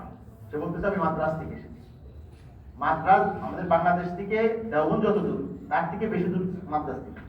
কারণ আমাদের থেকে 2000 किलोमीटर, 2200 किलोमीटर। तो किस लिए आए हैं हम? क्या एसेছেন? বলে উলামা के सोहबत के लिए आए। ওই দিন সাইদ পালনপুরি রহমতুল্লাহ আলাইহি পড়াইছেন হায়াত নেফাস। ও তো হায়াত নেফাসের ঘোষণা হওয়ার কারণে আরবিতে সব চাকরি করতেছে। এই আম লোক যে বুঝতেছে না, তিনি বলতে মিয়াজি ने क्या क्या আলেমদের মিয়াজি বলে, মিয়াজি ने क्या क्या फरमाया। কিছু বুঝে না কিছু, কি বলতেছে মিয়াজি ने क्या क्या फरमाया। মাদ্রাস থেকে দেওবন্দের কাছে কি শেখার জন্য? ওলামাদের সহবতের জন্য। আর আমরা কয়দিন যাই? দিন কি বলে? আজকে মনে করেন আমাদের এই শহরের মধ্যে মেডিকেল কলেজ আছে, ইউনিভার্সিটি আছে, হাসপাতাল আছে 500 বেডের, তারপর ক্লিনিক আছে, কিন্তু এই কাজটা করে কে? কারণ আমাদের 200 জন ডাক্তার। এই ডাক্তারদের মারা লাগবে না, ডাক্তারদের যদি আপনি কয়েক করে ফেলান, বলেন মেডিকেল কলেজ চলবে? কে পড়াবে? ওই 500 বেডের হাসপাতাল চলবে, ক্লিনিক গুলো চলবে, এমনকি 7টা ডিসপেন্সারি বন্ধ হয়ে যাবে। কি বলেন, ঠিক না? আজকে ব্রিটিশরা এই জিনিসটা বলছে যে যদি আপনি ইয়েদের ক্লপস করে দেন, ডাক্তারদের ক্লপস করে মেডিকেল সেক্টর ধ্বংস হয়ে যাবে, তো আলেমদের যদি ক্লপস করে দেওয়া যায় ইসলাম শেষ। এই জন্য 200 বছর ধরে বদমাইশরা এই চেষ্টা করছে আলেমদের ঘৃণা, আলেমদের প্রতি মানুষের ঘৃণা যাতে তৈরি হয়। আর আজকে এদের দালালরা এই একই কাজ করে দিচ্ছে। ঠিক ঠিক ঠিক। আল্লাহু আকবার কবীরা। আপনি শুধু দেখেন, আমি কিছুদিন আগে হিন্দু, বৌদ্ধ, খ্রিস্টান এদের একটা প্রোগ্রামের মধ্যে বলতেছিলাম যে আজকে আপনারা হিন্দু আছেন ভারতবর্ষে মুসলমানদের কারণে, বিশেষ করে ওলামা ইকরামের কারণে। কারণ লর্ড ক্লাইভ যখন বাংলা বিহার বিশ্ব জয় করছে, জর্জ ফিলিপাইন জয় করছে, 100% ফিলিপাইনের আগের নাম ছিল কি জানেন? ফিলিপাইনের রাজধানী ম্যানিলার নাম কি জানেন? মাগাদাস্কার আসল নাম ছিল মদিনাতুল আসকার। 100% মুসলমান, 90% মুসলমান। বৃন্দাবন একটা দ্বীপ, সেখানে কিন্তু মুসলমান আছে, আর সব খ্রিস্টান মানা গেছে। সেখানে ফোর্স করছে, কিন্তু এখানেও ফোর্স করছিল, কিন্তু পারে নাই। কার কারণে? এদেশে ওলামা ইকরামের কারণে। ওলামা ইকরাম একের পর এক জীবন দিয়ে গেছেন, একের পর এক জীবন দিয়ে গেছেন, তাদের সাথে তৌহিদ দিয়ে দেশের জনতা। তারা জান দিয়েছেন। গ্র্যান্ড ট্রাঙ্ক রোড, যেটা আমাদের চিটাগাং থেকে শুরু করে কাশ্মীর পর্যন্ত, কাশ্মীর থেকে শুরু করে একদম গজনি পর্যন্ত ৩,৫০০ কিলোমিটার রাস্তা, বিশেষ করে দিল্লি পর্যন্ত এই জায়গায় এমন কোন গাছ নাই যেই গাছে ওলামায়ে কেরাম তারা শহীদ না করতেন। এমন একটা গাছ নাই, সেই গাছ লাগানো, এই গাছ লাগানো দিল্লিটা, এই এমন কোন গাছ নাই। একদিনে বাহাদুর শাহ পার্কে ২৫০ আলেমকে শুধুমাত্র কি করে নাই, ফাঁসি দেয় নাই, কি করছে, তাদের গুলি প্র্যাকটিস করছে, ইংরেজ সৈন্যরা গুলি প্র্যাকটিস করছে, ফাঁসিতে ঝুলানোর পর তাকে গুলি প্র্যাকটিস করছে। একদিনে ২৫০ আলেমকে হত্যা করে। ইসলাম জিন্দা হতে हैं हर करबाले के बाद। ইসলাম এমনি জিন্দা হয়, কুরবানি আর মুজাহাদা সারা করে ইসলাম জিন্দা হয়। ভাই তো বুজুর্গ বলতেছে আপনি 5 সিফতের মাধ্যমে 5 সিফতের মাধ্যমে নামাজ পড়লে সেই নামাজ পড়ে আল্লাহর কাছে যাওয়া যাবে। তার মধ্যে 1 নম্বর কালেমা লা ইয়াকিন হইতে হবে, ইয়াকিন ওয়ালা মুসলমান। 2 নম্বর ইয়াকিনের মধ্যে গড়পড় থাকলে কাজ হবে। 2 নম্বর মাসাইল ওয়ালা ইলম থাকতে হবে। 3 নম্বর ফাজাইল ওয়ালা শৌক থাকতে হবে, আল্লাহ ওয়ালা ধ্যান থাকতে হবে। ক্লাস ওয়ালা পরিপূর্ণ ক্লাসের অধিকার দিতে হবে। ওই নামাজ পড়ে আল্লাহর কাছে যা যাবে তাই। নামাজ পড়ে কাজ হচ্ছে না, কেন সিফত। আল্লাহ আমাদেরকে সেই সিফত ওয়ালা নামাজ দান করুন। আমিন। আল্লাহ শিখাইছেন সল্লু কামা রাআইতুমুনি মুসাল্লি। আরে আমি যেভাবে পড়ি সেইভাবে পড়ো নামাজ। সাহাবীদের কাছ থেকে, তাবেঈনরা সাহাবীদের কাছ থেকে, তাবেঈন সাহাবীদের কাছ থেকে শিখছি সহবতের দ্বারা। আর আজকে আমরা সহবত কোনো কিছু মনে করি না। তো ভাই দোস্ত বুজুর্গ, আল্লাহ তাআলা বলতেছেন বান্দা তুমি তাকওয়ালা হইতে গেলে বিকল্প পদ্ধতি, মূল পদ্ধতি ডাক্তারের কাছে থেকে ডাক্তার হয়, ইঞ্জিনিয়ারের কাছে ইঞ্জিনিয়ার হয়, আলেমদের কাছে আলেম হয়, আল্লাহওয়ালাদের কাছে থেকে আল্লাহওয়ালাদের কাছে থাকা ছাড়া আল্লাহওয়ালা পাওয়া যায় না, তাকওয়ালা পাওয়া যায় না। তো এই যত গুণ আপনি বলবেন, সমস্ত গুণ, এক একটা গুণ হাসিল করতে গেলে সেই গুণওয়ালা লোকদের কাছে যাওয়া, গুণওয়ালা লোকদের কাছে যাওয়া। তার মধ্যে জামাত একটা, জামাতের মধ্যে এই শীতের মধ্যে এই সাথে মধ্যে এই কিন্তু প্রত্যেকটা জামাতে ইসলাম রহমতুল্লাহ মানুষা ছিলেন কমসে কম 2 জন আলেম হতে হবে। আজকে হাজার জামাত বেড়ে যাচ্ছে, কোনো আলেম নাই। যার কারণে 3 চিল্লা দিয়ে তিনি আলেমদের তৈরি করেন। কি বলেন? ঠিক। ইয়া আইয়ুহাল্লাযীনা আমানু লা তারফাউ আসওয়াতাকুম ফাওকা সাওতিন নবী। হে আমার মুমিন বান্দারা, খবরদার তোমাদের জবান যেন নবীর জবানের উপরে বুলন্দ না হয়। যদি বুলন্দ হয় কি হবে? আনতাহাবাত আমালুকুম, তোমাদের সমস্ত আমল ধ্বংস হয়ে যাবে। ওয়া আনতুম লা তাশউরুন, টেরও পাবা না। আজকে এই জামানার মধ্যে উলামায়ে হক্কানির সাথেও যদি এইরকম কেউ ব্যবহার করে, তার অবস্থা উল্টায়। মসজিদের সভাপতি সাহেব হইছেন আর বলতেছেন ওই মৌলভী সাহেব হুজুর ডাকতেছে, জামাত গেছে, আমি নিজে ঘটনা, জামাত গেছে, ওই একটু ডাল করছে, ডাল। এই কারণে ইমাম সাহেব আর মুয়াজ্জিন সাহেবকে সভাপতি যেইভাবে গালাগালি করলো, আল্লাহু আকবার, ও তো ওইটুক কেন, ওই আমাদের উপরের আওয়াজে কথা বলার সাথে সাথে ওর ইমান সমস্ত সব শেষ। আল্লাহ বলতেছেন আনতাহাবাত আমালুকুম ওয়া আনতুম লা তাশউরুন, তোমাদের সমস্ত নবীর আওয়াজের উপরে আওয়াজ করলে উলামায়ে হক্কানির সাথেও যদি এরকম কেউ বেয়াদবি করে, তার সমস্ত আমল শেষ। আমি তো দেখতেছি মাশাআল্লাহ, আমি কত দাম সৎকার করছি, মাদ্রাসাটা কায়েম করেছি, কিন্তু তলতে কিছুই নাই। ওই ঝুরি কি তলাবিহীন ঝুরি দিয়ে বলছিল বাংলাদেশকে, কি বলেন? আপনি খালইতে সমস্ত মাছ কি করলেন, কিন্তু তলা যদি আপনি বস্তা ভরে চাল আনছেন, কিন্তু তলা যদি ফুটা থাকে, বাসায় আসতে পারছেন। হযরত ওমর ফারুক, আবু বকর রাদিয়াল্লাহু আনহু খেলাফত 2.5 বছর, তাহলে কয় বছর? 4.5 বছর। হযরত ওমর ফারুক রাদিয়াল্লাহু তাআলা খেলাফতের শেষ বছর সে আসছে, তাহলে ওখানে আরো 10 বছর, 4.5 বছর, 14.5 বছর, 1 বছর কম করে 14.5 বছর পরে সে মধ্যে আসছে। এমন 2 ভাই 2 সাথী শহীদ হয়ে গেছে, তাদেরকে ওখানে কবর দিয়ে আসছে। মসজিদ নববীতে ওটা তো কোনো আগে মসজিদ নববীতে যাইতেন, তারপর বাড়ি করে যাইতেন। ফজরের নামাজের পরে ওমর ফারুক যখন নামাজ পড়ে যখন ফিরে পড়ছে, তখন দাঁড়াইছে, ওমর আমরা অমুকের বেটা এরপর 4-3 জন বলতেছি, বললেন মাহালু আহলুস সিন, আহলে জিনদের কি অবস্থা? তিনি বললেন আলহামদুলিল্লাহ, আসলামা সুলুসু আহলে সিন, চীনের 3 ভাগের 1 ভাগ মুসলমান, বাকি 3 ভাগের সুলুসানের জন্য তুমি জামাত পাঠাও। ওমর ফারুক যখন বয়ান করলেন, 12 জন সাহাবী তৈরি হলো, 12 জন সাহাবী। এখন এদেরকে রাহাবারি করবে কি? ইনি আর বাড়ি গেলেন না, তিনি বললেন আমি রাহাবারি করে দেবো। কি কুরবান! ইমাম মালিক রহমাতুল্লাহ আলাইহি খাস উস্তাদ রাবি ইবনে ফাররুক, এই রাবি মসজিদে নববীর ইমাম ছিলেন। ওনার বাবা 27 বছর পরে মদিনায় ফিরে আসছে, আসে মসজিদ নববীতে নামাজ পড়ছে, নামাজ পড়ে জুমার নামাজ ছিল।